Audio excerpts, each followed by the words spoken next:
Have you ever loved someone so much that you kept making excuses for the way they hurt you? What would you do if your husband always chose his mother over you? Would you keep fighting for your marriage? Or would you finally walk away? And what if the person he kept choosing never actually hated you? What if the real problem was a promise he made long before he ever met you?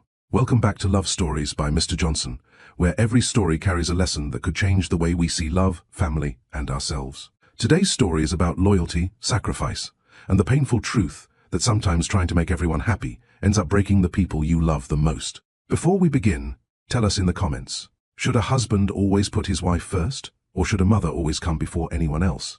There are no easy answers, and by the end of this story you might completely change your mind. If you enjoy meaningful stories that teach valuable life lessons, don't forget to like this video, subscribe to the channel, and turn on notifications so you never miss a new story. Now, let's begin. Because the day Emily packed her bags and walked out of the house, she didn't leave because she stopped loving her husband. She left because she finally realized she would never be the woman he chose. Emily Carter stood in the doorway of her bedroom with a small suitcase in her hand, while her husband sat across the house, laughing with his mother as though nothing had happened. She waited. She hoped. She prayed that he would notice the tears in her eyes and ask the one question she had been waiting to hear for 3 years. Please don't go. Tell me what's wrong, and let's fix this together. But the question never came. Instead, he looked toward the kitchen and asked, "Mom, do you want another cup of coffee?"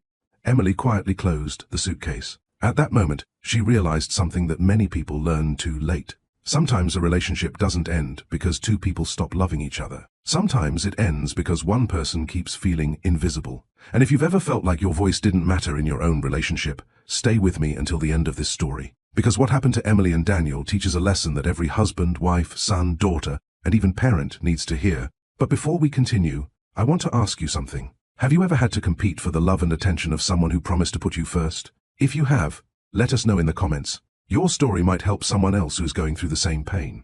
And if you enjoy stories that explore real-life relationship struggles and the lessons hidden inside them, don't forget to like this video and subscribe to Love Stories by Mr. Johnson. Now, let's go back to where it all began. Daniel Carter wasn't a bad man. In fact, everyone who knew him described him the same way. Kind, hard-working, responsible, the kind of neighbor who would help shovel snow from an elderly person's driveway without being asked, the kind of coworker who stayed late so someone else could get home to their family, the kind of son every mother dreamed of having. And maybe that was the problem. Daniel had spent his entire life learning how to be a good son. No one had ever taught him how to become a good husband. Long before he met Emily, life had already written a story for him. When he was 12 years old, his father died unexpectedly from a heart attack. One day he was helping Daniel build a treehouse. The next day, he was gone. His mother, Margaret, had to raise him alone. She worked 2 jobs. She missed birthday parties because she was working overtime. She skipped buying new clothes for herself, so Daniel could have what he needed for school. Some nights, she pretended she wasn't hungry because there wasn't enough food for both of them. Daniel saw all of it. A child never forgets sacrifices like that. One rainy evening, he found his mother sitting at the kitchen table crying over a stack of unpaid bills. She quickly wiped away her tears. "I'm okay," she told him. But Daniel knew she wasn't. He hugged her and made a promise that would shape the rest of his life. "I'll always take care of you."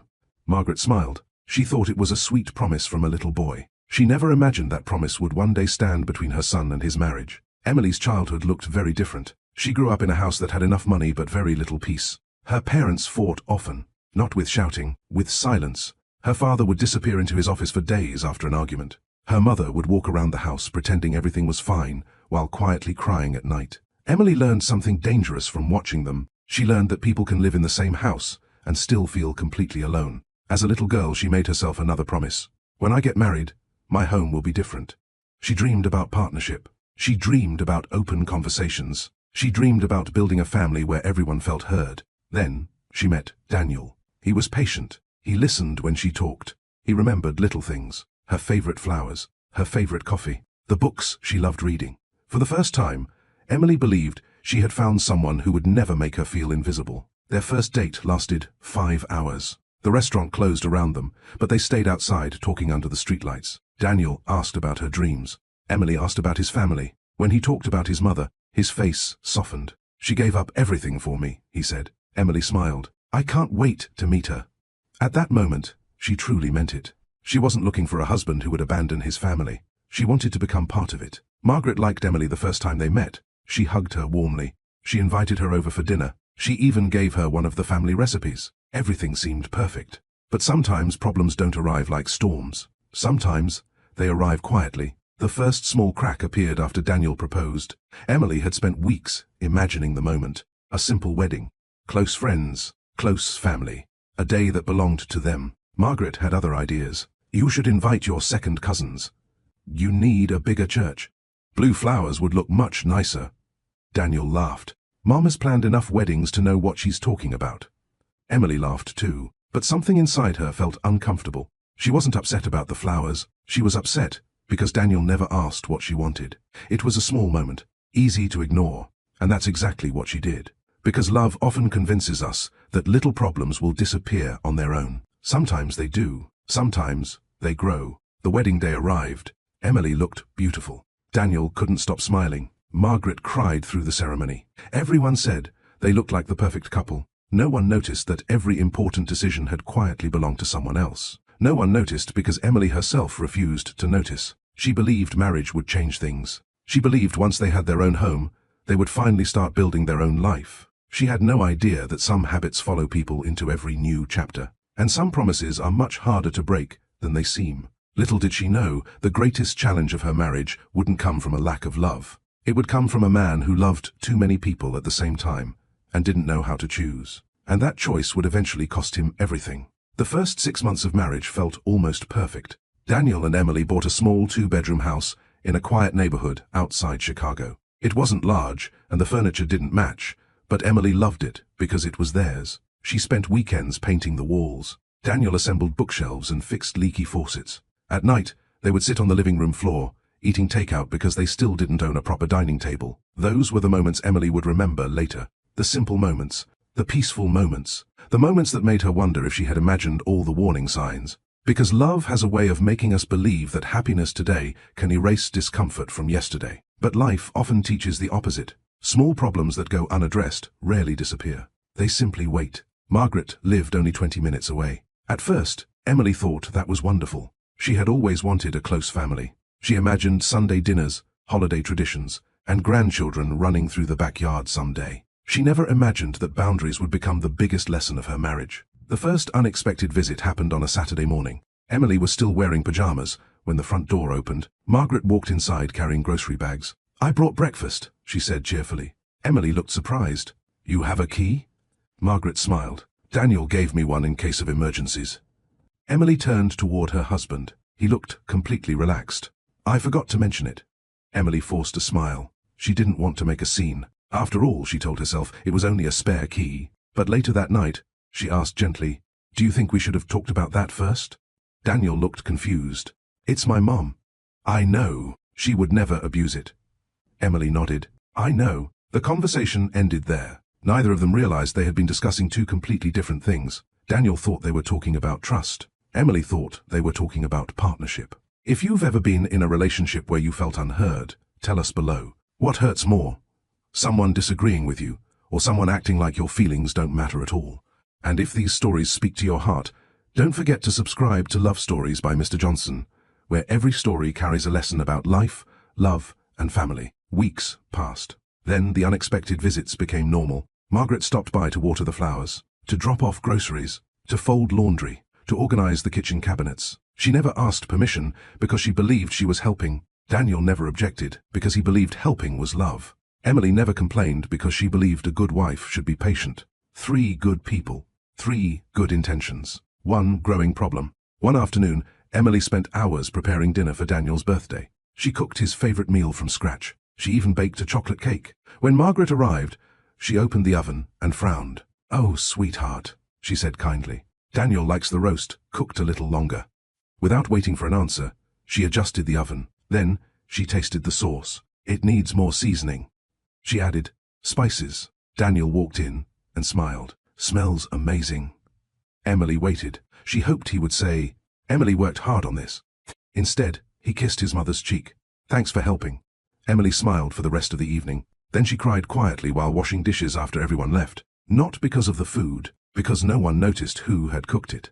Daniel noticed that Emily seemed quieter. He just didn't understand why. From his point of view, his mother and his wife were getting along. No one argued. No one shouted. No one complained. He had grown up believing that silence meant peace. He didn't know that sometimes silence is simply pain with nowhere to go. One night he asked, "Are you happy?" Emily looked at him. She wanted to tell him everything. That she felt invisible. That she wanted to build traditions of their own. That she needed to know they were a team. But fear stopped her. What if he thought she was selfish? What if he believed she was trying to separate him from his mother? So she smiled. "I'm fine." Daniel smiled back. "Good." That single word became a wall between them. Because every time Emily said she was fine, Daniel believed her. And every time Daniel believed her, Emily felt more alone. There is an old saying that many marriages fail because of money. Others fail because of betrayal. But many relationships slowly break because two people stop telling each other the truth. Communication is not just speaking. It is feeling safe enough to be honest. And neither Daniel nor Emily had learned that lesson yet. Autumn arrived. Emily suggested taking a weekend trip together. Just the two of us. Daniel thought it was a great idea. He booked a small cabin near a lake. Emily felt excited for the first time in months. Finally, they would have time alone. The night before they were supposed to leave, Margaret called. Her water heater had broken. Daniel didn't hesitate. "We'll help you." Emily looked at him. "What about our trip? We can go another weekend." Emily nodded quietly. The next weekend never came. Something always happened. A doctor's appointment, a family dinner, a home repair, an emergency. Slowly, Emily realized something painful. Their marriage always moved to the end of the list. Daniel wasn't trying to hurt her. He truly believed there would always be another chance. Another vacation, another date night, another conversation. He didn't understand one of life's most important lessons. People rarely leave because of one terrible day. They leave because hundreds of small disappointments quietly fill their hearts. As Christmas approached, Emily decorated the house. She hung lights. She wrapped gifts. She bought matching stockings for the fireplace. One had her name. One had Daniel's. She smiled at them. This was the family she had dreamed about. Then Margaret visited. She looked at the fireplace and laughed softly. "Where's mine?" Emily froze. She thought it was a joke. Daniel didn't. The next day, he came home with a third stocking. He hung it beside theirs. Margaret loved it. Emily stared at the fireplace that night, after everyone had gone home. 3 stockings, a tiny thing. A meaningless thing, some people would say, but to her, it represented a bigger question. Was this their home, or was she simply living in someone else's family story? That Christmas Eve, Emily stood outside watching snow fall across the front yard. Daniel joined her. He wrapped an arm around her shoulders. "What are you thinking about?" She almost told him. She almost said, "I love you, but I don't know where I fit in your life." Instead, she answered, "Nothing." Daniel kissed her forehead. "You're too quiet sometimes." Emily watched the snow. Maybe she was. Or maybe she had been speaking in 100 different ways. And the one person she needed to hear her simply didn't know how to listen. She didn't know it then. But the new year would bring a moment that neither of them could ignore. A moment that would force them to ask the question every married couple must eventually answer. When love pulls you in different directions, who do you choose? And what does that choice cost? Before we move on to the next chapter, I want to hear from you. Do you think Emily was overreacting? Or was Daniel slowly destroying his own marriage without realizing it? And if you were in Emily's place, would you have stayed and kept fighting? Or would you have started thinking about leaving? Share your thoughts in the comments below because your perspective might help someone facing a similar situation. If you're enjoying this story and the life lessons hidden inside it, don't forget to like this video, subscribe to Love Stories by Mr. Johnson, and turn on notifications so you never miss the next chapter. Because in Chapter 2, a simple family decision will force Emily to ask herself a painful question: can a marriage survive when one person is always afraid to choose? The new year arrived with fresh snow, new calendars, and the same old problems. Emily stood in the kitchen making coffee, while Daniel sat at the table answering a text message. She didn't have to ask who it was. She already knew. "Mom wants to know if we're free for dinner tonight," Daniel said. Emily smiled politely. "We had plans, remember?" Daniel looked confused. "What plans?" Emily stared at him for a second. She had reminded him twice. They were supposed to celebrate the anniversary of their first date. Nothing expensive, nothing complicated. Just dinner at the little Italian restaurant where they had spent 5 hours talking about their dreams. "I made a reservation 2 weeks ago," she said softly. Daniel looked at his phone, then back at Emily, then at his phone again. "We can always go another night." Emily looked out the window. Another night, another weekend, another conversation, another promise. She wondered how many relationships end because of those 2 simple words. There is an important lesson many people learn too late. Love doesn't disappear overnight. It slowly fades when people stop protecting the moments that keep a relationship alive. A date night may seem small. A conversation may seem ordinary. A promise may seem easy to postpone. But Marriages are often built or broken by small moments repeated over time. Daniel honestly believed he was making the responsible choice. His mother had spent New Year's Day alone. Most of her friends had moved away. She had called him and sounded lonely. He couldn't ignore that. In his mind, taking Emily out to dinner could wait. Helping his mother could not. He walked over and kissed Emily on the forehead. "I promise, we'll celebrate this weekend." Emily nodded. "Okay." She wasn't angry. She was tired. There is a difference. Angry people still fight for change. Tired people slowly stop expecting it. That evening, Margaret welcomed them with a warm smile. She had prepared a large dinner. The house smelled of fresh bread and roasted chicken. "You two sit down," she said. "I've taken care of everything." Daniel smiled. "Thanks, Mom." Emily helped set the table. Margaret stopped her. "You're a guest tonight." Emily forced a smile, but deep inside she wondered why she always felt like a guest here. And sometimes, even in her own marriage. During dinner, Margaret started talking about a family reunion planned for the summer. "We should all go together," she said. Daniel smiled. "That sounds great." Margaret looked at Emily. "What do you think?" Emily hesitated. "I was hoping Daniel and I could take a trip by ourselves this summer." Margaret laughed kindly. "Oh, you'll have plenty of time for vacations later." Daniel nodded. "We can do both." Emily looked at him. She had learned what those words usually meant. They would do what his mother wanted. Their plans would wait. On the drive home, the car was quiet. Daniel finally spoke. "Did I do something wrong?" Emily looked out the window. No. But she knew she had lied. Daniel had done something wrong. He simply didn't know what it was. He had made another decision without truly seeing his wife. And Emily had hidden her feelings once again. She was beginning to understand that silence protects no one. It only delays the pain. If you've ever felt like your opinion came last in a relationship, let us know in the comments. What is more important, a person's intentions or the impact their actions have on the people they love? And if these stories remind you of the value of communication and healthy boundaries, don't forget to like this video and subscribe to Love Stories by Mr. Johnson. A few weeks later, Emily received exciting news. A publishing company had invited her to interview for a junior editor position. It was her dream job. She had worked toward that opportunity for years. When Daniel came home from work, she ran to the door. "I got an interview." He hugged her. "That's amazing." Emily smiled. "It's next Friday." Daniel opened his phone calendar. His smile slowly disappeared. "Oh. What?" "I promised Mom I'd drive her to a specialist appointment next Friday." Emily waited. She expected him to say he would find another solution. Instead, he asked, "Do you think you could go by yourself?"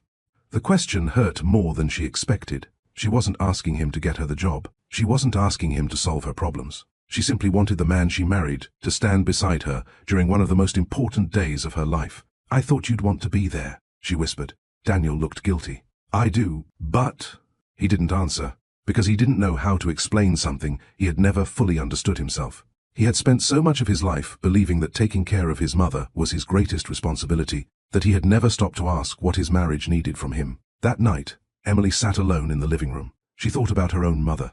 Before her parents divorced, her mother had once told her, "Never beg someone to make room for you in their life. The people who truly love you will want you there." Emily had never forgotten those words, but she had never imagined she would one day question whether they applied to her own marriage. She wasn't jealous of Margaret. She wasn't trying to replace her. She simply wanted to know that when life presented an important moment, her husband would want to share it with her. And for the first time since their wedding day, a frightening thought crossed her mind. What if I am asking the wrong person to choose me? Emily barely slept the night before her interview. She laid out her clothes, reviewed her notes, practiced answering questions in front of the bathroom mirror. It wasn't just a job to her. It was proof that she could build something that belonged to her, a future, a career, a dream. She had secretly hoped that when she woke up, Daniel would tell her he had figured everything out, that he had rescheduled his mother's appointment, that he had asked another family member for help, that he had chosen to stand beside her. Instead, she woke up to find him making breakfast. He smiled. "You'll do great today." Emily smiled back. "Thank you." She waited. He looked at the clock. "I should probably go pick up Mom."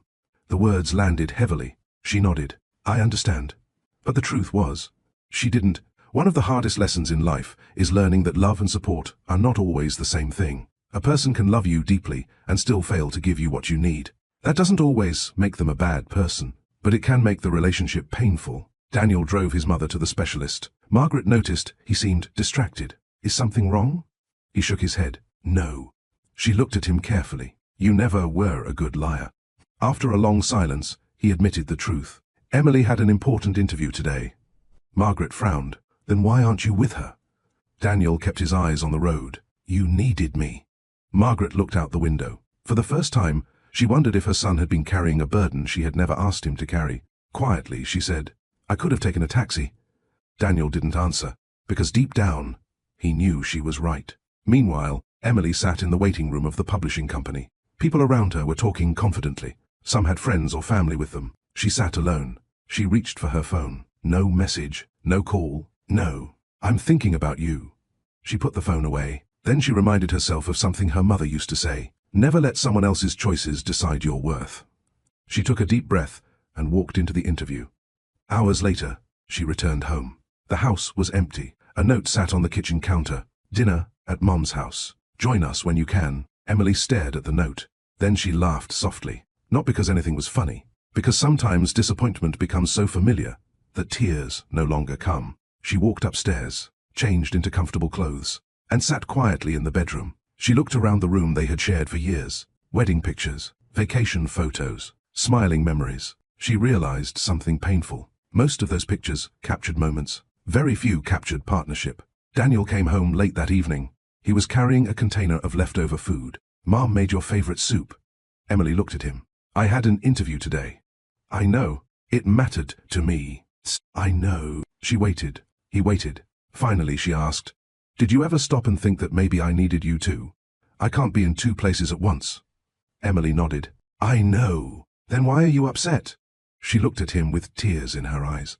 Because I am always the place you don't choose. The room became quiet. Daniel wanted to answer. He wanted to tell her that wasn't true. But memories filled his mind. His mother working late. His mother crying over unpaid bills. His promise, I'll always take care of you. He couldn't separate the little boy he had been from the husband he was supposed to become, and Emily could see it. For the first time, she understood that she wasn't fighting another woman. She was fighting a promise made by a frightened child. But understanding someone's pain doesn't erase your own. Weeks later, Emily received a letter. She had gotten the job. Daniel was thrilled. He bought flowers. He ordered dinner. He wanted to celebrate. Emily smiled and thanked him. But something had changed. The excitement she had imagined sharing with him had already passed. She had celebrated alone. She had doubted herself alone. She had succeeded alone. And a small part of her wondered if that was how the rest of her life would look. Her new job brought new responsibilities. She met new co-workers, made new friends, began spending less time waiting for Daniel to come home. She discovered something important. A person's world should never become so small that it depends entirely on one other person. Healthy relationships grow when both people continue growing as individuals. But growth can also reveal uncomfortable truths. The more confident Emily became, the less willing she was to ignore her own feelings. One Sunday afternoon, she invited Daniel to take a walk. The park was quiet. Children were playing. Families were having picnics. Emily stopped near a small lake. I need to ask you something. Daniel smiled. If we have children one day, who will make the decisions for our family? Daniel looked surprised. What do you mean? I mean, will we build our own home together? Or will your mother always have the final say? Daniel frowned. That's not fair. I'm not trying to be unfair. I'm just asking. He looked away. Emily waited. Minutes passed. Finally he answered, I don't know. She nodded slowly. At least, this time he had told the truth. There are moments in life when people realize that the problem they have been avoiding is bigger than they imagined. For Daniel, that moment came when he admitted he didn't know how to balance being a devoted son and a devoted husband. For Emily, that moment came when she realized love alone could not solve a problem that honesty had never touched. They continued walking. Neither of them spoke. The lake was calm. The wind was gentle. But inside both their hearts, a storm was quietly beginning, and neither of them knew that one unexpected family gathering was about to push their marriage closer to the edge than ever before. A single decision, a single sentence, a single moment. Sometimes that's all it takes to change the direction of two lives forever. The invitation arrived on a quiet Tuesday afternoon. Margaret was hosting a large family dinner to celebrate her 65th birthday. Every uncle, aunt, cousin, and family friend was expected to attend. Daniel smiled when he opened the envelope. Mom's been planning this for months. Emily smiled too, but something about the invitation caught her attention. At the bottom of the card, written in Margaret's careful handwriting, were the words, "The Carter Family Gathering." Emily looked at it for a long moment. She knew it was a small thing, just words on paper. Yet she couldn't stop wondering why, after 3 years of marriage, she still felt like she was standing outside a door waiting for someone to invite her in. Life has a strange way of teaching us lessons. Sometimes people don't feel unloved because they are treated badly. Sometimes they feel unloved because they never truly feel included. Belonging is one of the deepest emotional needs a person can have. Without it, even a house full of people can feel lonely. Daniel noticed her expression. Is something wrong? Emily shook her head. No. She had become an expert at hiding disappointment. She told herself that mentioning every small hurt would only create unnecessary arguments. What she didn't realize was that unspoken pain has a habit of collecting interest. Eventually, the emotional debt becomes too large to ignore. A few days before the dinner, Emily's supervisor approached her at work. We're sending a team to New York for a publishing conference. Emily's eyes widened. It was an incredible opportunity. 3 days of workshops, networking, meetings with successful editors and authors. There are only 2 spots available, her supervisor continued, and we'd like you to take one. Emily could hardly believe it. The conference happened to fall on the same weekend as Margaret's birthday celebration. She drove home feeling nervous and excited. She couldn't wait to tell Daniel. He was in the garage fixing an old lawnmower when she arrived. I have news, she said. Daniel smiled. You got promoted? Not exactly. She explained everything. The conference, the opportunity, the chance to build her career. When she finished, Daniel looked genuinely happy for her. That's amazing. Then his smile faded. When is it? Emily hesitated. Same weekend as your mom's birthday. Daniel put his tools down. Oh, that single word was enough. Emily already knew what was coming. What are you thinking? She asked. Daniel rubbed the back of his neck. Mom's birthday is important. I know. She'll be disappointed if we aren't there. Emily nodded. I understand. He looked relieved. Then, she quietly added, but this is important to me too. Daniel was silent. He hadn't expected the conversation to become difficult. In his mind, there had to be a solution that made everyone happy. There will be other conferences, he said. Emily stared at him. And your mother will have another birthday next year. Daniel frowned. That's different. Emily looked at him carefully. Why? He opened his mouth, then closed it, because he didn't have an answer, at least not one that wouldn't reveal the truth he had spent years avoiding. If you've ever felt like your dreams had to come second to someone else's expectations, tell us in the comments. Should love require sacrifice? And if so, how much is too much? And if you're enjoying this story, don't forget to like this video and subscribe to Love Stories by Mr. Johnson, where every chapter reminds us that the strongest relationships are built on understanding and respect. That evening, Daniel visited his mother. Margaret noticed he seemed troubled. What happened? He told her about Emily's conference. Margaret listened quietly. Then she smiled. She should go. Daniel looked surprised. What about your birthday? Margaret shrugged. It's just a dinner. Daniel shook his head. You've been planning it for months. Margaret looked at her son. When did you start believing that my happiness depended on giving up your own life? The question caught him off guard. He had no answer, because he had never considered that possibility. For years he had assumed that protecting his mother meant putting her first. He had never stopped to ask whether she actually wanted that. Meanwhile, Emily sat alone at home. She wasn't angry. She was thinking. She remembered the day she had gotten married. Her grandmother had hugged her and whispered something she didn't fully understand at the time. A successful marriage isn't built by finding someone who always agrees with you. It's built by finding someone who is willing to grow with you.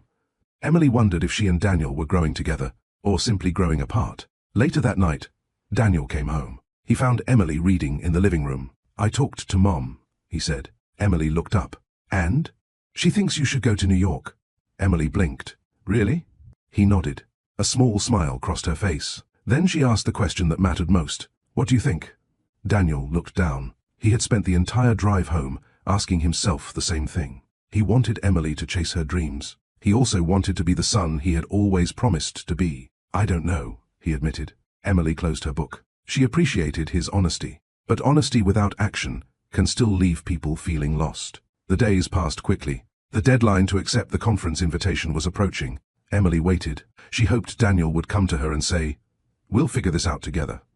Instead, he avoided the conversation. Work became his excuse. Television became his distraction. Silence became his shield. Emily recognized the pattern immediately. It was the same silence that had filled her childhood home, and it terrified her, because she knew what came after silence: distance, resentment, loneliness. Finally, the night before she had to give her answer, Emily sat beside Daniel on the couch. I need to know, she said. He looked at her. If you were me, What would you do?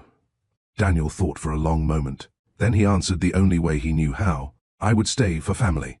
Emily nodded slowly. She wasn't surprised, but something inside her quietly broke. Not because of the conference, because she finally understood that every time their needs stood side by side, she would be expected to step back. She went upstairs without another word.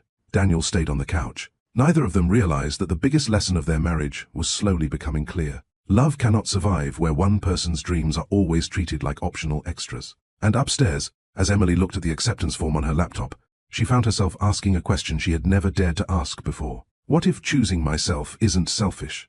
What if it's necessary? Emily stared at the acceptance form on her laptop for almost an hour. The cursor blinked, waiting. One click would send her to New York. One click would disappoint her husband. At least, that was how she saw it. She closed her eyes and remembered something her grandmother used to tell her. The right people won't ask you to shrink, so they can feel comfortable. Slowly, she reached for the mouse. She clicked. The confirmation email arrived a few seconds later. For the first time in years, Emily made a decision without asking for anyone else's permission. Instead of feeling happy, she felt guilty, and that taught her another lesson. Sometimes people spend so much time putting others first that choosing themselves feels wrong. The next morning, Daniel found the email printed on the kitchen table. He read it quietly. You accepted. Emily nodded. Yes. You didn't wait for me. She looked at him. I've been waiting for 3 years. Daniel had no response, because deep down, he knew she wasn't talking about the conference. She was talking about every postponed conversation, every cancelled plan, every silent disappointment. That evening, Daniel visited his mother again. Margaret was planting flowers in her garden. He helped her without saying much. Finally, she looked at him. You're worried? Emily accepted the conference invitation. Margaret smiled. Good for her. Daniel frowned. She did it without me. Margaret stopped gardening and faced her son. Daniel, can I ask you something? He nodded. When your father and I were married, do you know what our biggest mistake was? He shook his head. We believed love alone would solve every problem. She smiled sadly. It doesn't. What does? Courage. Daniel looked confused. Courage to have uncomfortable conversations. Courage to admit when you're wrong. Courage to let the people you love become who they were meant to be. She reached for his hand. I never asked you to sacrifice your marriage for me. Daniel lowered his eyes. No. You decided that on your own. Those words stayed with him long after he drove home. Life often surprises us. Sometimes the people we blame for our problems are not the real cause. Sometimes the hardest battle is against the beliefs we carry inside ourselves. Daniel was beginning to realize that he had built his life around fear. Fear of disappointing his mother. Fear of losing his family. Fear of breaking a promise. But fear is a poor foundation for love. A week later, Emily left for New York. Daniel drove her to the airport. The ride was quiet. At the entrance, he took her suitcase from the trunk. I hope you have a great trip. Emily smiled politely. Thank you. He wanted to hug her. He wanted to tell her to stay. He wanted to promise that things would change. But promises had become too easy. So, he said nothing. Emily looked at him for a long moment. Then she walked into the airport alone. Daniel watched until she disappeared from sight. For reasons he couldn't explain, he felt as though he had just lost something important. New York was everything Emily had imagined. The conference was inspiring. She met successful editors, attended workshops, shared ideas with people who loved books as much as she did. For the first time in a long time, she wasn't someone's wife. She wasn't someone's daughter-in-law. She was simply Emily, and she realized how much of herself she had quietly given away. One evening, after a seminar, she sat with a group of colleagues for dinner. A woman named Claire asked, How long have you been married? 3 years. Claire smiled. My husband and I have been married for 20. Emily laughed. What's the secret? Claire thought for a moment. We stopped trying to win arguments and started trying to understand each other. Then she added something Emily would never forget. And we never let anyone else make decisions that belong to our marriage. Emily didn't answer. She simply looked out the restaurant window. Back home, Daniel attended his mother's birthday dinner alone. Family members kept asking the same question. Where's Emily? She had an important work conference. Some nodded. Others looked surprised. One of his uncles laughed. Work before family? Daniel forced a smile. Before he could answer, Margaret spoke. Building her future is part of taking care of her family. The room became quiet. Daniel looked at his mother. She smiled at him, and for the first time, he wondered if he had misunderstood her all along. After the dinner ended, Margaret handed him an old photo album. Inside were pictures of his parents when they were young. On the last page was a letter written by his father. Daniel had never seen it before. It read, "Margaret, if anything ever happens to me, don't let our son feel responsible for your happiness. I want him to build a beautiful life of his own. I want him to love deeply and without guilt." Daniel read the letter twice, then 3 times. Tears filled his eyes. He realized that the promise he had carried since childhood had become heavier than it was ever meant to be. He had confused gratitude with obligation. He had confused love with sacrifice. And in doing so, he had slowly pushed away the woman he loved. When Emily returned from New York, Daniel met her at the airport. He smiled. "How was it?" "It was wonderful." "I'm glad." She waited. He waited. There was so much to say, yet neither of them knew where to begin. On the drive home, Emily talked about the conference. Daniel listened carefully, really listened. It was a small change. But sometimes growth begins with small changes. That night, after Emily went to bed, Daniel sat alone in the living room. He looked at the old letter from his father. Then he looked at a framed wedding photograph. He finally admitted a truth he had been avoiding for years. Emily wasn't asking him to love his mother less. She was asking him to stop loving his marriage, as though it came second. He closed his eyes. He wanted to change. But changing lifelong habits is never easy. And life was about to test him in a way he never expected. Because only a few days later, an emergency phone call would force Daniel to make the very choice he had spent his entire marriage trying to avoid. And this time, there would be no middle ground. The phone rang at 6:15 on a rainy Thursday morning. Daniel reached for it before the second ring. It was his mother. Her voice was shaky. "Daniel, I slipped in the garage." His heart started racing. "Are you hurt?" "I think I twisted my ankle. I can't put much weight on it." "I'll be there." He hung up and hurried to get dressed. Emily walked into the bedroom. "What's wrong?" "Mom fell." Emily's expression changed immediately. "Is she okay?" "I don't know." "I'll come with you." Daniel shook his head. "You don't have to." Emily looked surprised. "We're family." "I know. I just think it'll be easier if I go alone." She nodded. "Okay." She watched him leave. She wasn't upset that he went to help his mother. Any loving person would have done the same. What hurt was that he never thought of them as a team. His problems were his. Her problems were hers. Their marriage seemed to exist somewhere in the middle, waiting for attention that never came. There is an important difference between helping family and carrying every burden alone. Strong families work together. Healthy marriages create partnerships. The moment people stop saying "we" and start carrying everything as "I," distance begins to grow. Daniel arrived at Margaret's house. The injury wasn't serious. The doctor confirmed it was only a mild sprain. She would need to rest for a couple of weeks. On the drive back home, Margaret noticed that her son looked exhausted. "You should go home." "I'll stay with you." She smiled. "I'll be fine." "You shouldn't be alone." Margaret looked at him quietly. "Daniel, do you know what worries me the most?" He shook his head. "I'm afraid that one day you'll wake up and realize you've spent so much time protecting everyone else that you forgot to protect your own happiness." Daniel looked away. He didn't know why those words bothered him. Maybe because they sounded true. Meanwhile, Emily was at work when her supervisor called her into the office. "I have good news." Emily smiled. "The board loved your performance in New York." Her heart started beating faster. "We'd like to offer you a promotion." Emily could hardly believe it. The position came with a raise, more responsibility, and one condition. She would occasionally need to travel. She accepted the offer. Then she reached for her phone. Daniel was the first person she wanted to tell. She called. No answer. She sent a message. "I have wonderful news. Please call me when you can." Hours passed. No reply. She told herself he was busy helping his mother. She understood. But understanding didn't stop the loneliness. That evening, Daniel finally looked at his phone. He saw the message. A smile crossed his face. He immediately called Emily. "I just saw it." "What happened?" "I got promoted." "That's incredible." "It is. I knew you could do it." Emily smiled softly. "Thank you." Then she waited. She hoped he would ask to celebrate. She hoped he would say he was proud of her. Instead, he sighed. "I probably won't make it home tonight." Emily closed her eyes. "Why?" "Mom's having trouble walking around the house." She looked out the window. "I understand." But inside, something was changing. She was beginning to realize that she could predict every answer before he gave it, and that was a dangerous place for any marriage. If you've ever reached a point where you stopped expecting someone to show up for you, share your thoughts below. Do you believe people can truly change, or do they only change after they lose what matters most? And if this story is touching your heart, don't forget to like this video and subscribe to Love Stories by Mr. Johnson.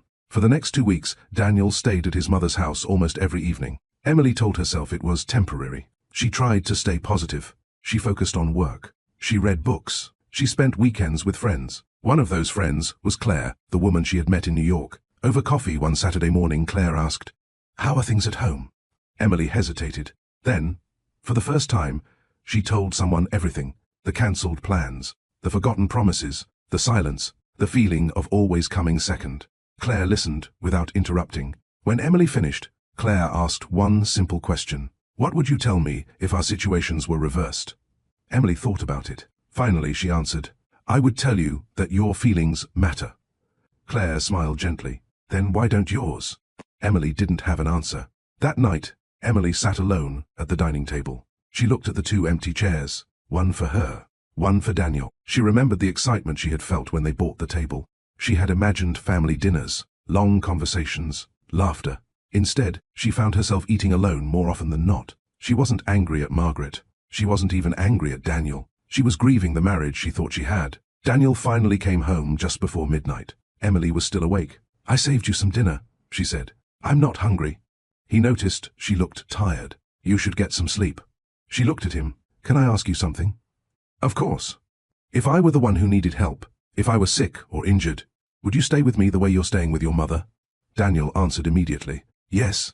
Emily held his gaze. "Then why do I find that so hard to believe?" The question stayed in the air. Daniel wanted to answer, but he realized something frightening. He had spent years telling Emily that he loved her. He had spent very little time proving it in ways she could actually feel. He went to bed that night without saying much. Emily stayed at the table. She looked at their wedding ring on her hand. Then she quietly whispered to herself, "I don't know how much longer I can do this." And upstairs, Daniel lay awake, staring at the ceiling. For the first time, he wasn't afraid of disappointing his mother. He was afraid that one day he would come home and find that Emily had stopped waiting for him altogether. The following Sunday, Margaret insisted on cooking dinner. "My ankle is feeling much better," she told Daniel over the phone. "And I want both of you here." Daniel smiled. "I'll bring Emily." He honestly believed the evening would help everyone feel closer. He had no idea it would become one of the most important nights of his marriage. Emily almost stayed home. She was exhausted from work. More than that, she was emotionally tired. But she reminded herself of something she had always believed. Families don't become stronger by avoiding difficult moments. They become stronger by facing them. So she got dressed and went. The house was full of relatives. Laughter echoed through the living room. Children ran through the hallways. Old family photographs covered the walls. Emily helped in the kitchen while Margaret finished dinner. For a few minutes, everything felt peaceful. Then Margaret smiled and said, "I have something exciting to share."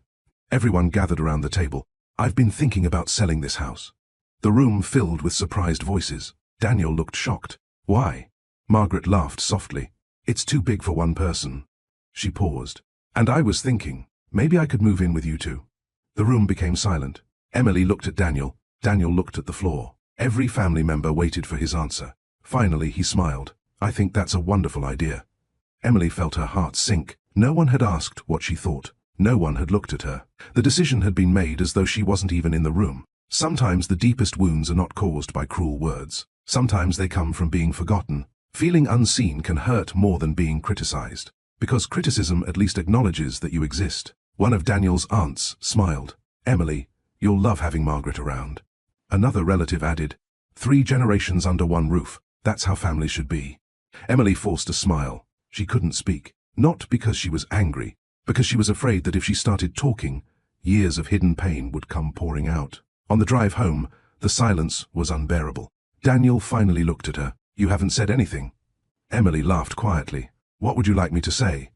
"I thought you'd be happy." She turned toward him. "You thought I'd be happy because you invited someone to live in our house without asking me?" Daniel frowned. "It isn't like that." "Then what is it like?" "She's my mother. And I'm your wife." Her voice wasn't loud. It was calm. Sometimes calm words carry the deepest hurt. "You made one of the biggest decisions of our marriage in front of an entire room of people." Daniel tightened his grip on the steering wheel. "I didn't want to embarrass her." Emily looked out the window. "And embarrassing me was easier?"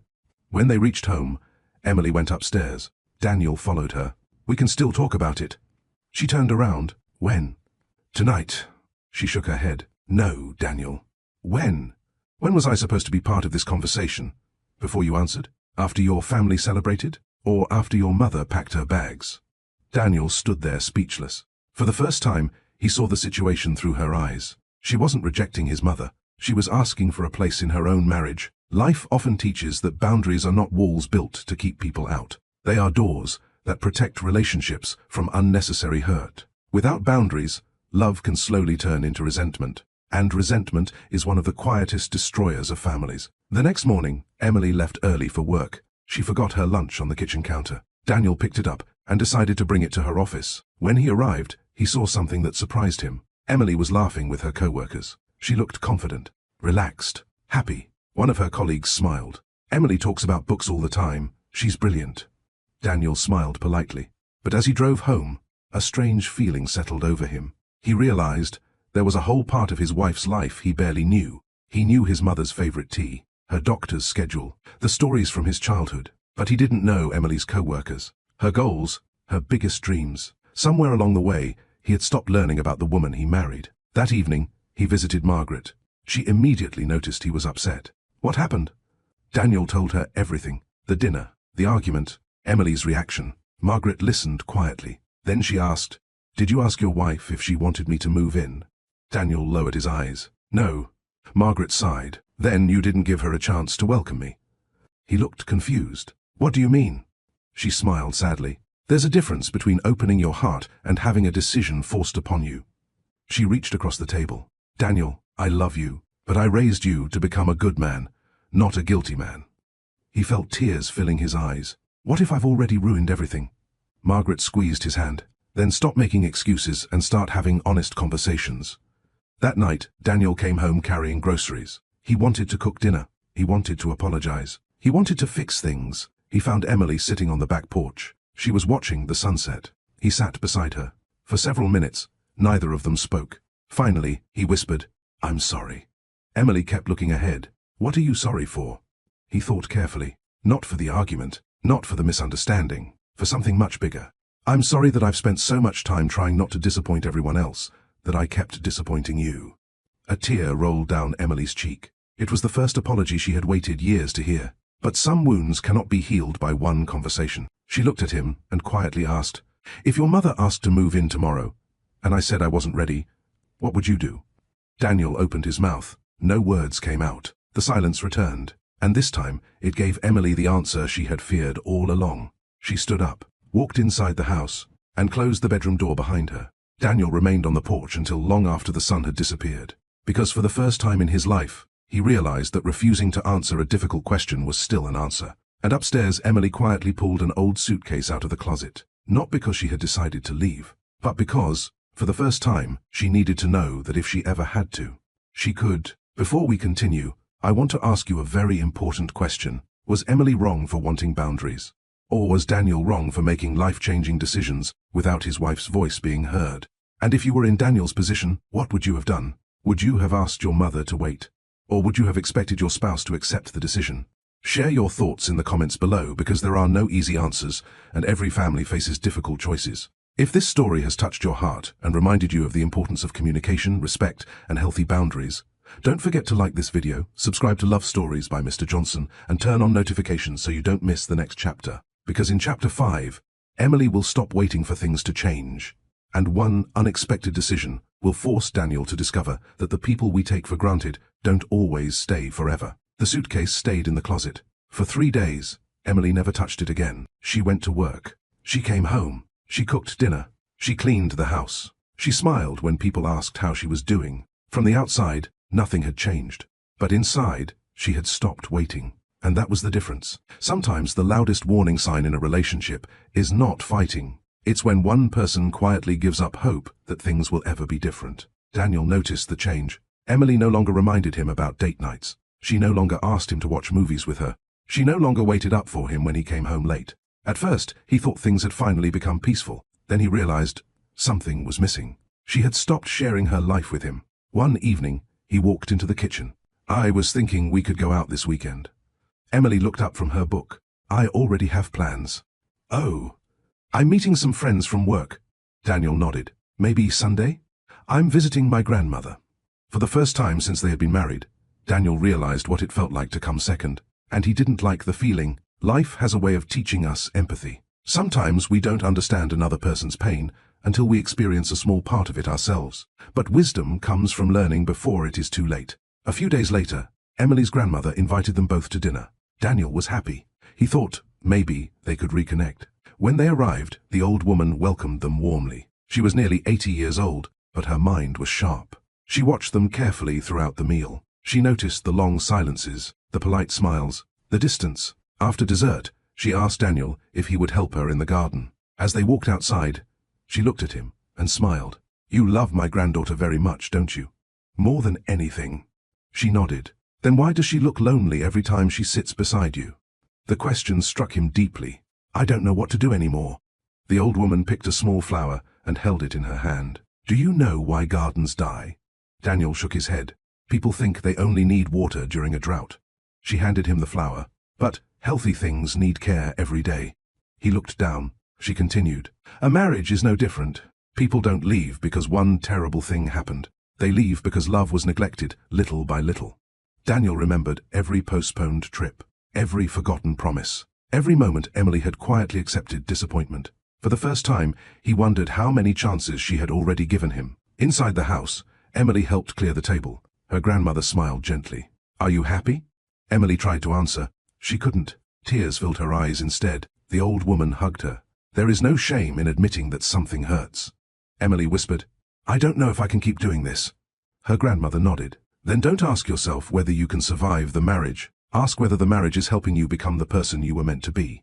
Those words stayed with Emily long after they left. On the drive home, neither of them spoke. Daniel wanted to tell Emily about the conversation in the garden. Emily wanted to tell him about the conversation in the kitchen. Instead, they both stayed quiet, and silence won again. If you've ever stayed quiet because you were afraid an honest conversation would make things worse, tell us below. Do you believe silence protects relationships, or slowly destroys them?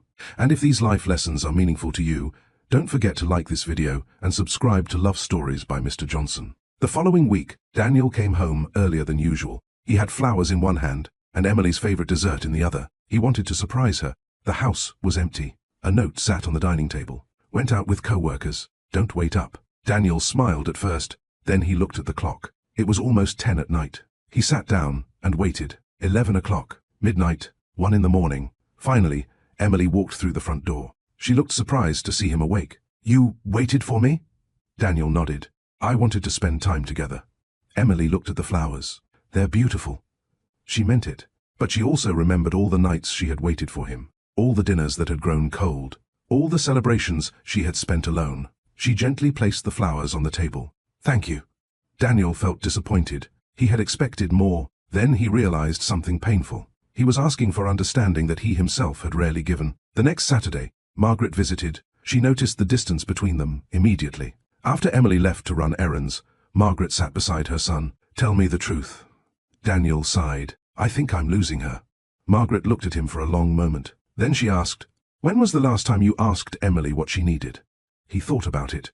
He couldn't remember. "When was the last time you listened without trying to defend yourself?" Again, he had no answer. Margaret smiled sadly. "You've spent years trying to be a good son. Maybe it's time to learn how to be a good husband." Daniel lowered his head. "I don't know if she'll give me another chance." Margaret looked toward the window. "Sometimes people leave physically. Sometimes they leave emotionally. Be grateful she's still in the house, because one day she may not be." That evening, Emily returned home. She walked into the bedroom and stopped. The old suitcase was sitting on the bed. Daniel had taken it out while cleaning the closet. He looked at her. "I found this." Emily nodded. Neither of them spoke. Finally, he asked the question he had been afraid to ask. "Were you planning to leave?" Emily looked at the suitcase, then at her husband. Tears filled her eyes. She answered with complete honesty, "I don't know." Daniel felt his heart sink, because he realized she wasn't trying to hurt him. She was simply exhausted. And for the first time since the day they were married, he truly understood that love is not lost all at once. It is lost one unanswered cry for help at a time. And as Emily quietly placed the suitcase back in the closet, she wondered whether she had just put it away, or whether she was only waiting for the courage to use it. Daniel couldn't stop thinking about Emily's answer. "I don't know." She hadn't threatened to leave. She hadn't shouted. She hadn't blamed him. Somehow, that made it worse, because he knew she was telling the truth. She genuinely didn't know how much longer her heart could carry the weight of feeling unchosen. There is a lesson many people discover too late. Relationships rarely collapse because of one explosive argument. More often, they slowly weaken when one person keeps hoping things will change, while the other assumes there is still plenty of time. But time is one thing no one ever gets back. The following week, Daniel decided he would do better. He planned a dinner at their favorite Italian restaurant, the same place where they had spent 5 hours talking on their first date. He made the reservation, bought flowers, even left work early. When he arrived home, Emily was sitting at the kitchen table reading. "I have a surprise." She smiled politely. "What is it?" "Dinner, just us." Emily looked at the calendar hanging on the wall. Her smile slowly disappeared. "Daniel." "What?" "Tonight is my company awards banquet." He stared at her. "What banquet?" She looked at him with quiet sadness. "I told you about it 3 weeks ago." He searched his memory. Then he remembered. She had mentioned it while he was helping his mother organize some paperwork. He had nodded, but he hadn't truly listened. Emily stood up. "I appreciate what you're trying to do, but I can't miss this." Daniel nodded. "I understand." And he did. For perhaps the first time, he finally understood how painful it was when someone important forgot the moments that mattered to you. That evening, Daniel sat alone in the empty restaurant. The waiter politely asked if someone else was coming. Daniel looked at the empty chair across from him. She had something important to do. The waiter smiled. "I hope you get another chance." Daniel quietly whispered, "So do I." Meanwhile, Emily attended the banquet. She received an award for her work. Her co-workers applauded. Her supervisor congratulated her. Everyone around her seemed happy. Yet while she stood on the stage, one thought kept returning. She wished Daniel had been there. Despite everything that had happened, she still wanted to share her life with him. Love had not disappeared, but disappointment had grown stronger. When she came home, she found the flowers on the dining table. Beside them was a handwritten note. "I'm finally starting to understand how often I've been absent, even when I was standing beside you. I'm sorry." Emily read the note twice. Then she quietly sat down. It was the first time Daniel had apologized without explaining himself, without making excuses, without mentioning anyone else. For a moment, she allowed herself to hope. The next morning, Daniel visited his mother. Margaret was making tea. She smiled when she saw him. "You look tired." "I've made so many mistakes." She handed him a cup. "Then learn from them." He sat quietly. "I thought being a good husband meant working hard and providing for my family." Margaret nodded. "Those things matter. But people also need to feel chosen." She looked out the window. "When your father was alive, he once cancelled an important business trip because I was afraid to have surgery alone." Daniel looked surprised. "You never told me that." She smiled. "He wasn't choosing me over his responsibilities. He was choosing our marriage, and that made me love him even more."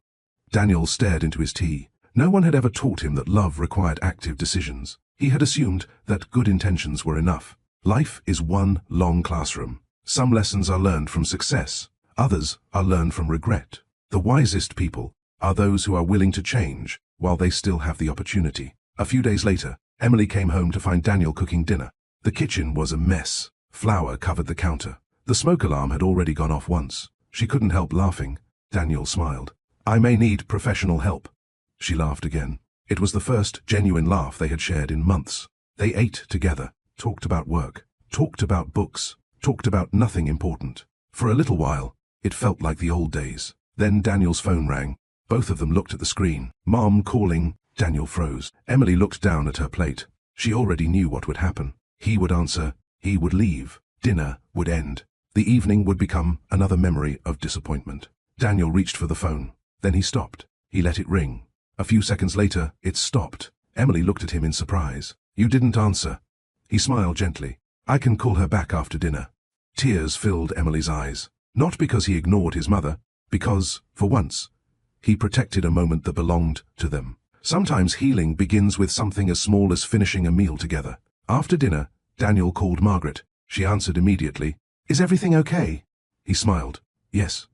I was having dinner with Emily." Margaret laughed softly. "Then why are you apologizing with your voice?" Daniel stopped. He realized he had expected her to be upset. Instead, she sounded happy. "You should always finish dinner with your wife," she said. "I can wait." After the call ended, Daniel sat quietly. Years of guilt had built a prison around his heart, and little by little, he was beginning to unlock the door. That weekend, Emily and Daniel took a walk through the neighborhood, the same park where she had once asked who would make decisions for their future family. They sat on a bench overlooking the lake. Daniel looked at her. I want to do better. Emily nodded. I know, but I also know that saying it isn't enough. She looked at him. No, it isn't. He took a deep breath. I think we need help. Emily looked surprised. What kind of help? Marriage counseling.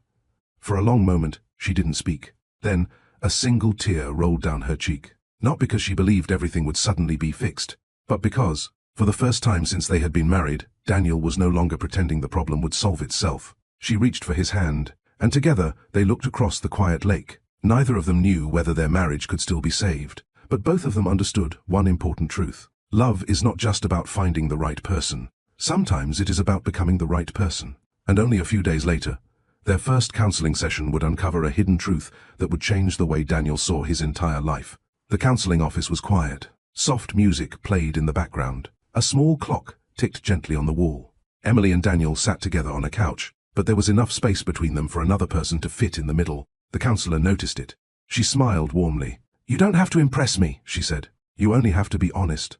Many people believe that asking for help is a sign of weakness, but one of the greatest lessons life can teach us is that strong people are not those who never struggle. Strong people are those who are willing to admit they cannot solve every problem alone. The counselor looked at Emily first. Why are you here? Emily took a deep breath. I feel alone. The counselor nodded. Even though you're married? Emily smiled sadly. Especially because I'm married. Daniel lowered his eyes. Those words hurt. Not because they were cruel, because they were true. The counselor turned to Daniel. Why are you here? He thought for a long moment. I don't want to lose my wife. She smiled gently. Then tell me something. Do you understand why she feels alone?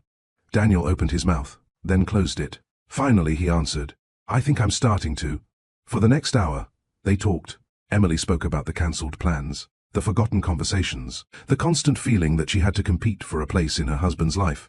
Daniel listened. He didn't interrupt. He didn't defend himself. For the first time, he simply listened. When Emily finished, the counselor looked at him. What do you hear? Daniel swallowed hard. I hear someone who has been asking me to choose our marriage. Emily quietly wiped away a tear. That was the first time she felt truly heard. The counselor then asked a question that surprised them both. Daniel, when did you become responsible for everyone's happiness? He frowned. I don't know. She smiled. Think carefully. Slowly, memories returned. His father's funeral, his mother crying, the unpaid bills, the promise, I'll always take care of you. His voice shook. I was 12. The counselor nodded. A child made that promise. She leaned forward. But a child should never have to carry an adult's burden.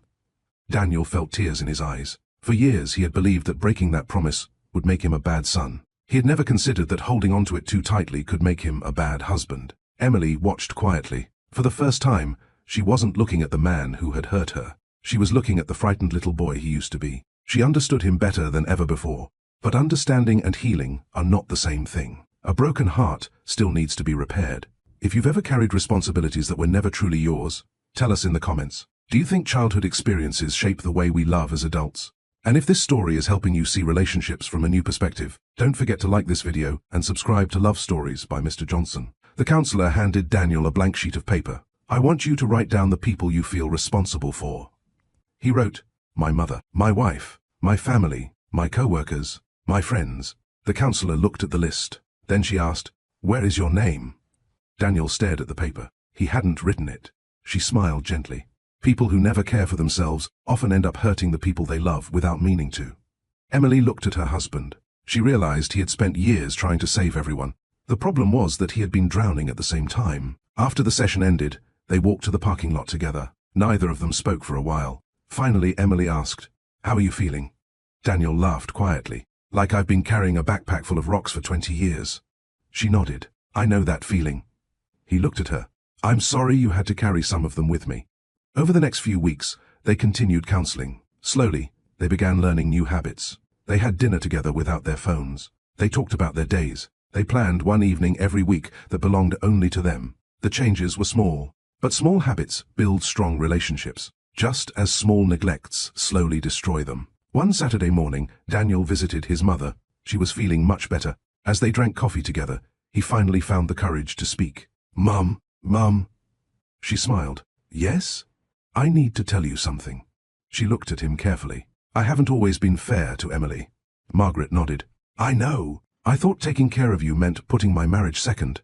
She reached across the table and held his hand. My son, I never wanted that. Tears filled his eyes. I know that now. She smiled, sadly. The greatest gift a parent can receive is seeing their child build a happy life. Daniel sat quietly. Then he said something he had never said before. From now on, if Emily and I already have plans, I may not always be available. Margaret smiled. Good. He blinked. Good? She laughed softly. I've been waiting years to hear you say that. Daniel couldn't believe it. The fear that had controlled him for so long had been built on an assumption, not reality. That evening, he came home feeling lighter. He found Emily reading on the couch. He sat beside her. I talked to Mom. Emily looked nervous. And? I told her our marriage has to come first. Emily stared at him. What did she say? He smiled. She said she was proud of me. Emily couldn't hold back her tears. Not because everything was fixed, but because for the first time she could see real change. Not promises, not apologies, actions, but life rarely tests people. Only once. Growth means little until it faces a challenge, and only a few days later that challenge arrived. Daniel's phone rang during one of their weekly date nights. He looked at the screen. Mom calling, then another call, and another. Emily looked at him. Neither of them spoke, because both of them knew that the next few minutes could either rebuild their marriage or break it forever. Daniel stared at his phone. Mom calling. The screen lit up again. Then a third time. Emily looked at him but said nothing. She had spent years watching this exact moment play out. The phone would ring. Daniel would apologize. He would leave, and whatever plans they had made together would quietly disappear. She wasn't angry anymore. She was simply waiting to see whether anything had truly changed.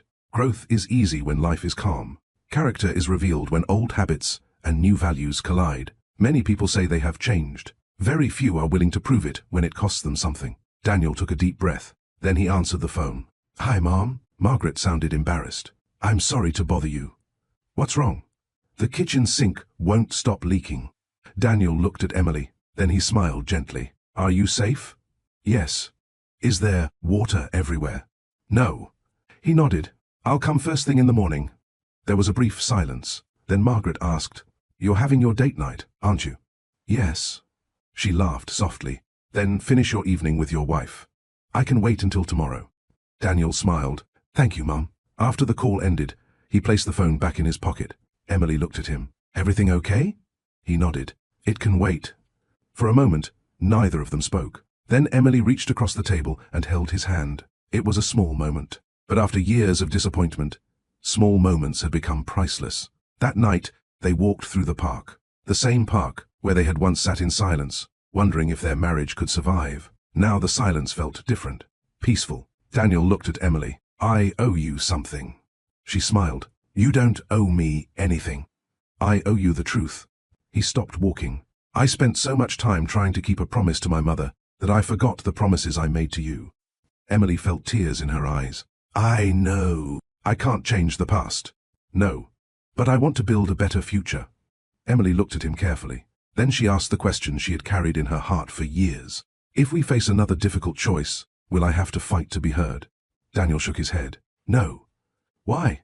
Because I finally understand that marriage isn't about one person winning and the other sacrificing. It's about building a life together. For the first time in a very long time, Emily believed him. Life has a way of rewarding people who are willing to learn. Not because they become perfect, but because they become humble enough to admit they were wrong. Humility is often the first step toward healing. The next morning, Daniel fixed his mother's sink. As he packed his tools, Margaret handed him a small wooden box. I've been meaning to give this to you. He opened it. Inside was his father's wedding ring. Daniel looked surprised. I thought you kept this for yourself. Margaret smiled. I did. But I think it's time you understood something. She sat beside him. When your father gave me that ring, he made one promise. Daniel listened carefully. He said, no matter what life brings, we'll face it together. She looked at her son. Not my family. Not your family. Us. She touched the ring. Your father loved his parents. He helped them whenever he could. But he never let anyone stand between our marriage. Daniel felt his eyes fill with tears. He realized he had spent years trying to honor his parents while misunderstanding the very example they had given him. Meanwhile, Emily was visiting her grandmother. The old woman smiled when she saw her. You look different. Emily laughed. Different how? Lighter. They sat together on the porch. Emily told her about counseling, about Daniel's efforts, about the changes she had seen. Then she admitted something that surprised even herself. "I'm afraid to trust him." Her grandmother nodded. "That's normal. He says he's changing." "He is. What if it doesn't last?" The old woman smiled gently. "Forgiveness does not mean pretending the past never happened. It means giving someone the opportunity to prove they have learned from it." Emily thought about those words all the way home. A few days later, Daniel and Emily attended another counseling session. The counselor asked them to complete a simple exercise. "I want each of you to answer one question." She looked at Emily. "What do you need most from Daniel?" Emily answered without hesitation. "To know that my voice matters." The counselor nodded. Then she turned to Daniel. "What do you need most from Emily?" He looked at his wife. "Patience, while I become the man I should have been all along." Emily's eyes filled with tears. She had expected excuses. Instead, she heard accountability. As they left the office, Daniel reached for her hand. "I know I don't deserve endless chances." Emily squeezed his hand gently. "No one does. But everyone deserves the chance to grow." They walked to the car together. For the first time since their wedding day, they weren't carrying the relationship alone. They were carrying it together. That weekend, Daniel and Emily decided to host dinner at their own home. Margaret was invited. So was Emily's grandmother. It was the first time both families had gathered under one roof. Emily was nervous. Daniel noticed. He smiled. "We're a team." She smiled back. "I know." Dinner began beautifully. People laughed, shared old stories, talked about the future. Then one of Daniel's relatives asked an innocent question. "So, Margaret, when are you moving in with them?"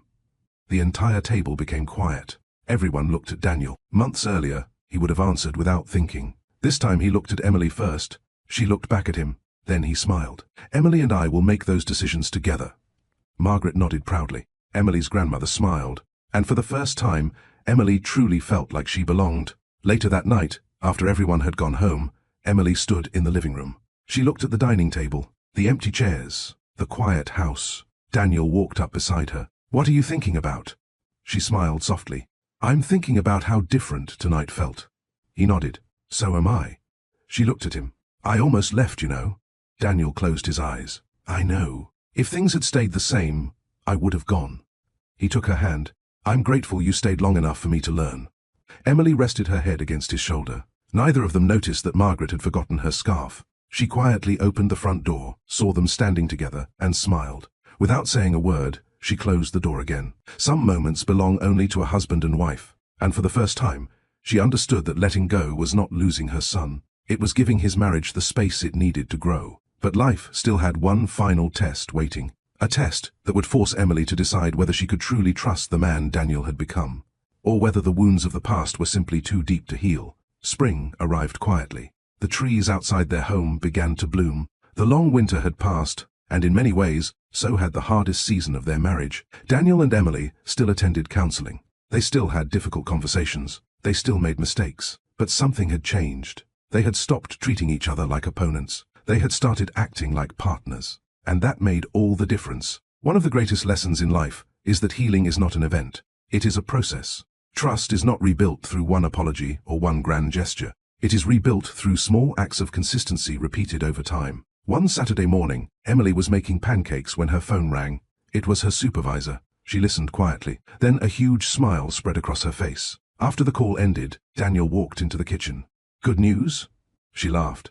"The company wants me to lead a 6-month publishing project." "That's amazing." She nodded. "It is." Then her smile faded. "The project is based in Boston." Daniel was quiet. She quickly added, "I would only have to travel during the week. I'd come home on weekends." He looked at her. Years ago, he would have immediately thought about how the decision would affect everyone else. This time, he asked only one question. "What do you want?" Emily almost cried. No one had asked her that, without conditions, in a very long time. "I want to do it." He smiled. "Then we'll make it work." Later that afternoon, Daniel visited his mother. Margaret was planting tomatoes in her garden. He told her about Emily's opportunity. Margaret smiled. "I'm proud of her." Daniel hesitated. "She'll be away during the week." Margaret laughed softly. "I suppose that means you'll have to learn to cook something besides eggs." He smiled. Then she became serious. "Daniel." "Yes?" "Don't make her choose between her dreams and her marriage." He nodded. "I won't." She looked at him carefully. "You've changed." He smiled. "I'm trying." Margaret shook her head. No. You're finally growing up. If you've ever had to choose between your dreams and the expectations of others, tell us in the comments. Do you believe a healthy relationship should help both people grow? And if you're enjoying this journey, don't forget to like this video and subscribe to Love Stories by Mr. Johnson. A few weeks later, Emily began the new project. The first month was difficult. They missed each other. Video calls replaced dinners. Text messages replaced evening walks. But something unexpected happened. The distance brought them closer. They talked more honestly than ever before. They shared fears, hopes, dreams, without interruptions, without outside voices. One night during a video call, Emily smiled. I miss you. Daniel laughed. I miss you too. She looked at him. You know what's funny? What? I spent years feeling alone while living in the same house. Now we're in different cities, and I feel closer to you than ever. Daniel lowered his eyes. I think that's because I'm finally listening. Meanwhile, Daniel was learning new things about himself. He learned to cook. He learned to clean the house properly. He learned that his mother was stronger than he had always believed. One afternoon, Margaret called him. My car won't start. Daniel smiled. I'll come over after work. She laughed. No. He looked surprised. I already called a mechanic. You did? Yes. Then she added, I raised a son, not a rescue service. Daniel couldn't help laughing. The old guilt that had followed him for years was slowly disappearing. One weekend, Emily returned home earlier than expected. She opened the front door and smelled fresh bread. Daniel walked out of the kitchen wearing an apron. She smiled. What happened here? He laughed. I may have watched too many cooking videos. They ate dinner together. Then they sat on the back porch watching the sunset. Emily looked at him. Can I ask you something? Always. What changed you? Daniel thought for a moment. Finally he answered. I stopped asking myself how to avoid disappointing people. And? I started asking myself what kind of husband I wanted to be. Emily took his hand. Thank you. He shook his head. No. Thank you for staying long enough to give me the chance to learn.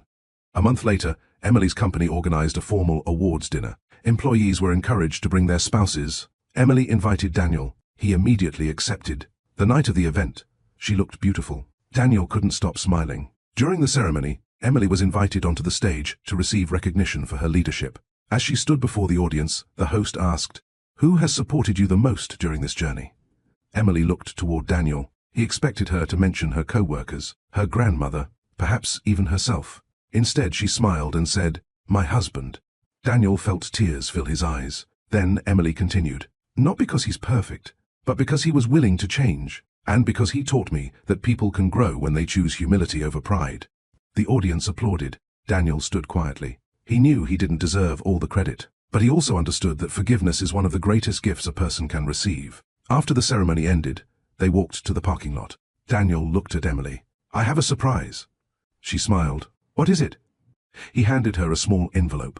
Inside were 2 tickets. Italy, the same dream vacation they had postponed years earlier. Emily looked at him in disbelief. When? Next month. She laughed. What if something comes up? Daniel smiled. It won't. What if someone needs us? He gently took her hand. Then we'll help when we come back, because our marriage deserves its own memories too. Emily hugged him tightly. For the first time since their wedding day, she felt completely safe. But life has a way of testing people just when they think the hardest part is over. And only 3 days before their flight, a late-night phone call would force Emily to decide whether she truly believed Daniel had changed, or whether the past still held too much power over her heart. 3 days before their trip to Italy, the phone rang just after midnight. Daniel reached for it. The screen read, Mom calling. For a brief moment, neither he nor Emily moved. They simply looked at the phone. The memory of countless interrupted dinners, cancelled plans, and broken promises seemed to fill the room. Daniel answered, Mom? Margaret's voice sounded weak. I don't feel very well. Daniel sat up immediately. What's wrong? I've been having chest pains. Emily's heart sank. Daniel quickly got dressed. We're taking you to the hospital. Emily stood beside him. I'll come too. This time, Daniel didn't tell her to stay home. He simply reached for her hand. Thank you. Life sometimes gives us a chance to prove that we have truly changed. Not through words, not through promises, but through actions. Growth does not mean abandoning the people we love. It means learning how to love them wisely. At the hospital, the doctors performed several tests. The waiting room was quiet. Margaret looked tired. Daniel sat beside her. Emily sat beside Daniel. For the first time, no one was standing alone. Hours later, the doctor returned. The good news is that it wasn't a heart attack. Everyone sighed with relief. It's stress and exhaustion. She needs rest and a healthier lifestyle. Daniel thanked the doctor. Margaret smiled. I told you it was probably nothing. Emily laughed softly. You scared all of us. Margaret reached for Emily's hand. I'm sorry. Then she looked at both of them. You two should still go on your trip. Daniel looked surprised. Mom. She shook her head. No, I'll be fine. Emily smiled gently. We can postpone it. Margaret laughed. And make the same mistake all over again. The three of them smiled. The next morning, after Margaret returned home, Daniel stayed to help her organize medications and groceries. As he was leaving, she stopped him. Your father used to tell me something. Daniel waited.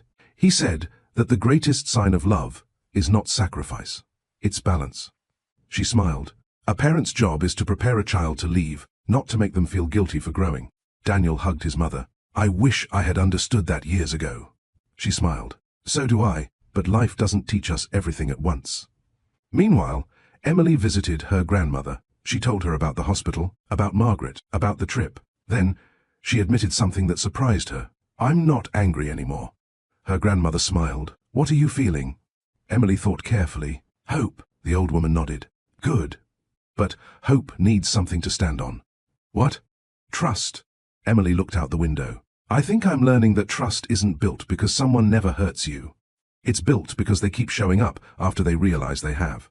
If you've ever had to decide whether to trust someone after they've hurt you, tell us in the comments. Do you believe people deserve a second chance if they are truly willing to change? And if this story has touched your heart, don't forget to like this video and subscribe to Love Stories by Mr. Johnson. The day before their flight, Daniel came home carrying an old wooden box. Emily looked at him. What's that? He smiled. My father kept letters. They sat together on the couch. Inside the box were photographs, birthday cards, and handwritten notes. One letter caught Daniel's attention. It was addressed to him. His mother had never shown it to him. He slowly opened it. His father's handwriting was neat and steady. Daniel, if you're reading this, then life probably became harder than I hoped it would.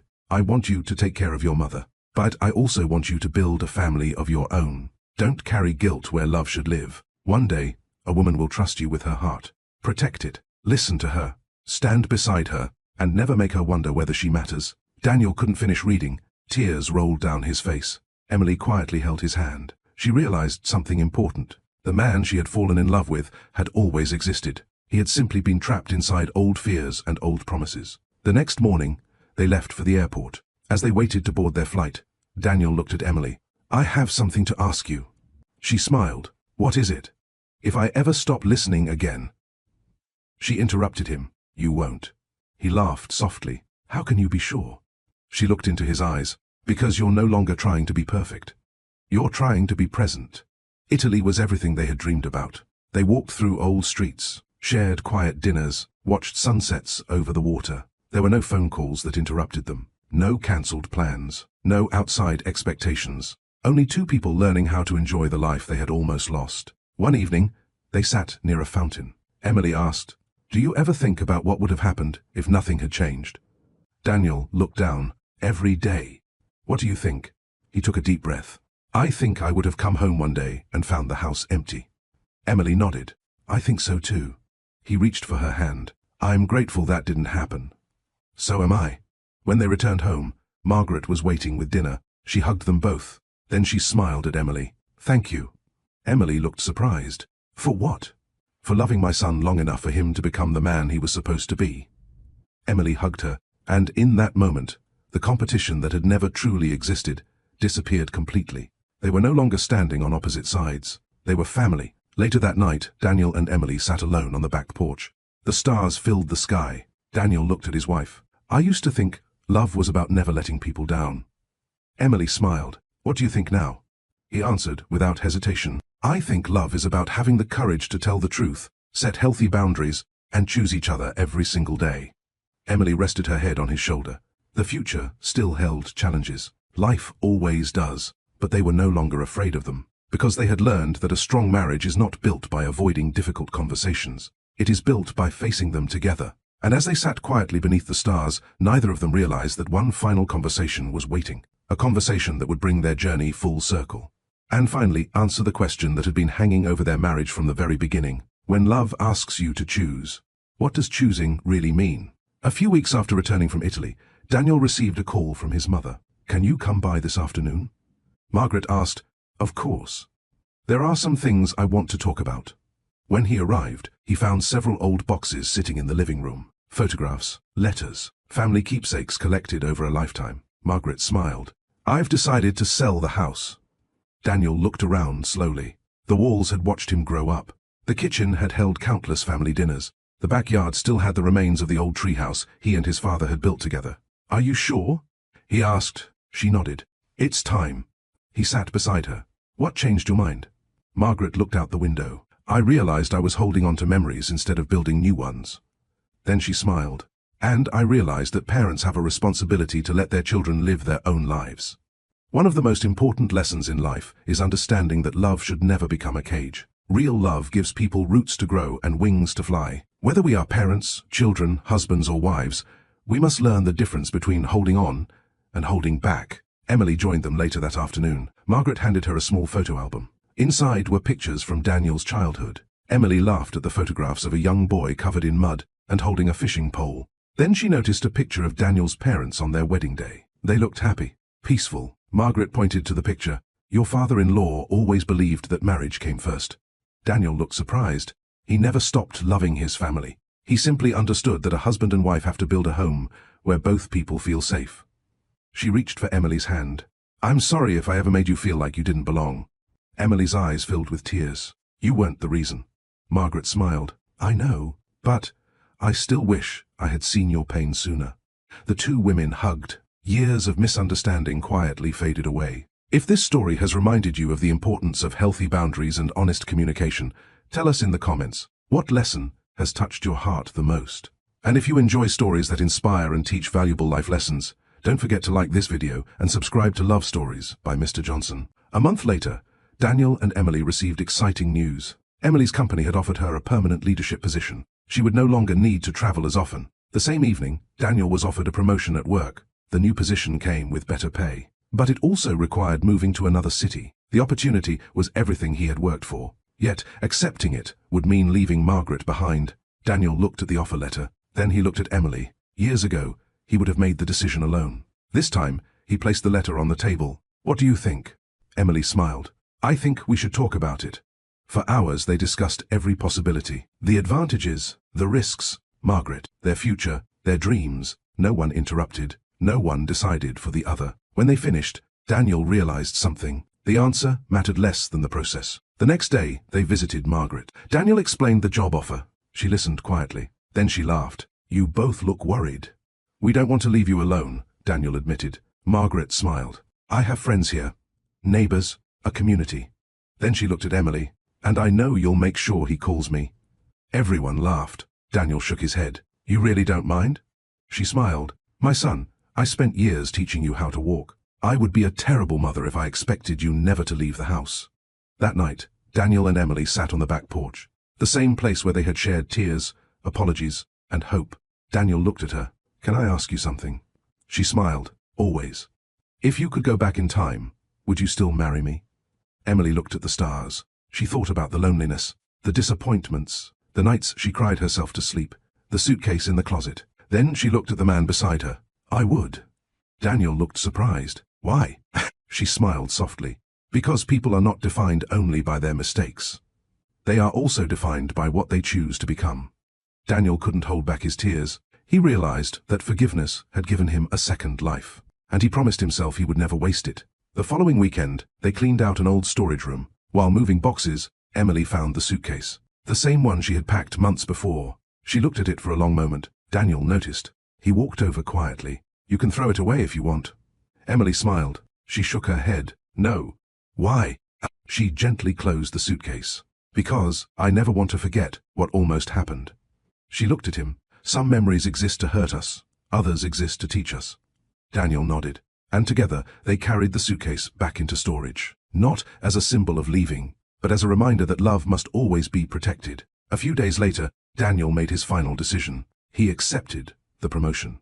He and Emily would move together. But before they left, one last family dinner was planned. A dinner that would become the beginning of a new chapter for all of them. And before that night was over, Daniel would finally put into words the lesson he had spent years learning. A lesson about marriage, family, and the true meaning of choosing the people we love. The family dinner was held on a warm Sunday evening. Margaret insisted on cooking. Emily brought dessert. Daniel set the table. It was simple, quiet, nothing like the large gatherings that had once filled the house. And somehow, that made it feel even more special. There is a lesson that many families spend years trying to learn. Love is not measured by how tightly we hold on to one another. It is measured by how safely people can grow while knowing they are still loved. Parents must learn to let go. Children must learn to grow. Husbands and wives must learn to walk side by side. Only then can a family truly find peace. As everyone sat down to eat, Margaret stood up and raised her glass. "I want to say something." The room became quiet. She looked at Daniel. "When your father passed away, I was terrified. I thought I had to be strong every minute of every day." She smiled sadly. "And I think my son believed he had to become my protector." Daniel lowered his eyes. Margaret then turned toward Emily. "But somewhere along the way, I forgot that he was supposed to become someone else's partner too." Tears filled Emily's eyes. Margaret reached across the table and took her hand. "I want to thank you." Emily looked surprised. "For loving my son when he didn't always know how to love you the way you deserved." The room was silent. Then Margaret smiled. "And I want to apologize for every moment you felt like an outsider." Emily squeezed her hand gently. "We all made mistakes." Margaret nodded. "Yes. But the important thing is that we learned from them." After dinner, everyone moved into the living room. Old photographs were passed around. Stories were shared. People laughed.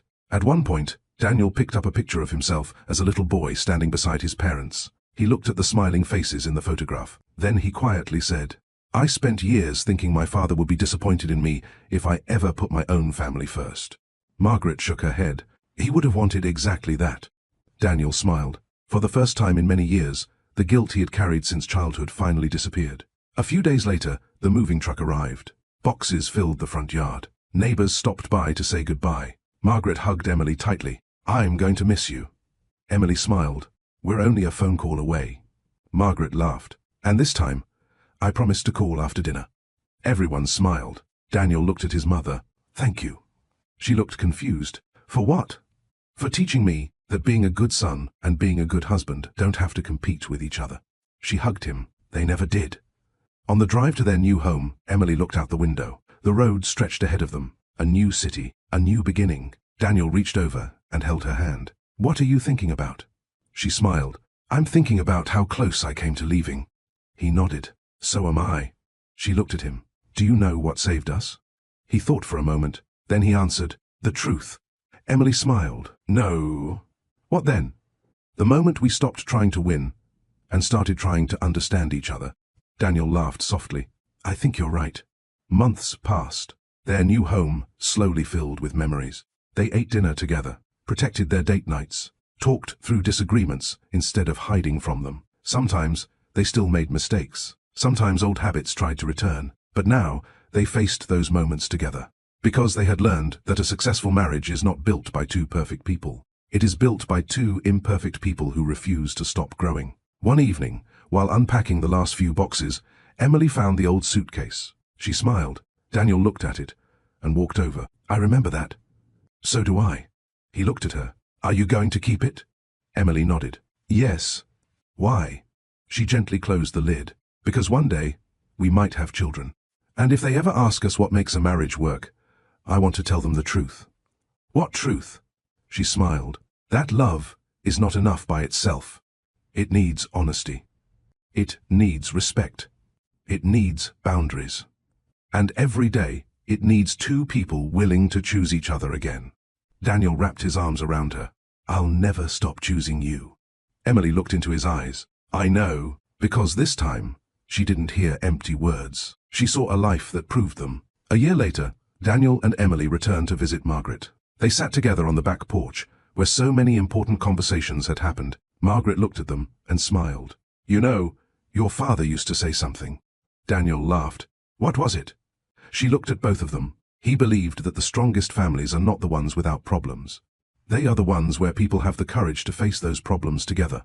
Emily rested her head on Daniel's shoulder. The sun slowly disappeared beyond the trees. No one rushed the moment. No one interrupted it. No one needed to choose between love and family anymore, because they had finally discovered the truth. Choosing your husband or your wife first does not mean loving your parents less. Choosing your parents does not mean forgetting your marriage. Real love is not a competition. It is a balance built on wisdom, communication, and mutual respect. And Daniel finally understood that the greatest promise he ever made was not the one he gave his mother as a frightened little boy. It was the one he renewed every day with a woman who stayed long enough to believe he could change. Emily reached for his hand. He smiled back, and together they walked toward the future they had almost lost. Before this story ends, we would love to hear from you. What do you think was the biggest lesson in Daniel and Emily's journey? Should a husband always put his wife first? Can a marriage survive without healthy boundaries? Share your thoughts in the comments, because your experience could encourage someone who is facing the same struggle. If this story touched your heart and reminded you of the importance of communication, forgiveness, and personal growth, please like this video, subscribe to Love Stories by Mr. Johnson, and turn on notifications so you never miss another inspiring story. And always remember, the people we love do not need us to be perfect. They need us to listen, to grow, and to choose love with our actions every single day. Before we say goodbye, I want to ask you one final question. If you were Emily, would you have stayed and fought for the marriage? Or would you have walked away the day you realized you were never being chosen? And if you were Daniel, what lesson would you have learned sooner? Would you have continued trying to make everyone happy? Or would you have understood that a strong marriage requires healthy boundaries and honest communication? Share your thoughts in the comments below. Every family faces challenges, and your story or advice could help someone who is silently struggling. If this journey touched your heart and reminded you that love is built on respect, trust, forgiveness, and growth, please like this video, subscribe to Love Stories by Mr. Johnson, and turn on notifications for more meaningful stories that entertain, inspire, and teach valuable life lessons. Remember, the strongest relationships are not the ones without problems. They are the ones where two people choose each other, communicate honestly, and grow together through life's challenges. Thank you for being part of this story, and I'll see you in the next one.